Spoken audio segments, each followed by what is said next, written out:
വാഗ ഇനത്തിലെ പൂമരങ്ങളായ ഗുൽമോഹറുകളുടെ പൂക്കാലത്തിനാണ് തുടരുന്ന വേനൽമഴ തിരിച്ചടിയായത്. വേനൽക്കാലത്ത് പൂക്കുകയും വസന്തം കഴിയുന്നതോടെ ഇലപൊഴിക്കുകയും ചെയ്യുന്ന മനോഹരമായ പൂക്കളോടുകൂടിയ വലിയ വൃക്ഷമാണ് ഗുൽമോഹറുകൾ.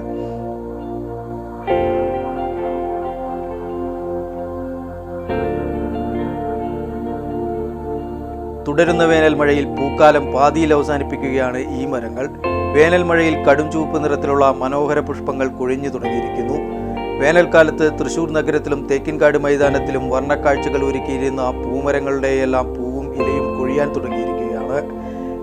കേരളത്തിലെ വഴിയോരങ്ങളിൽ ഏപ്രിൽ മെയ് മാസങ്ങളിൽ പൂത്തു തുടങ്ങി ജൂൺ അവസാനത്തിലോ ജൂലൈ ആദ്യത്തിലോ ആണ് ഗുൽമോഹറുകളുടെ പൂക്കാലം അവസാനിപ്പിക്കുക പതിവ്.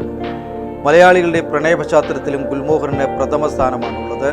വേനൽക്കാലത്ത് തണലിൽ മനോഹര കാഴ്ചകൾ ഒരുക്കുന്ന ഈ തണൽ വൃക്ഷങ്ങൾക്ക് അപ്രതീക്ഷിത മഴ നഷ്ടപ്പെടുത്തിയത് പൂക്കാലം മാത്രമല്ല, പരാഗണം നടക്കാതെ പ്രജനനത്തിനായുള്ള വിത്തുൽപാദനം കൂടിയാണ്.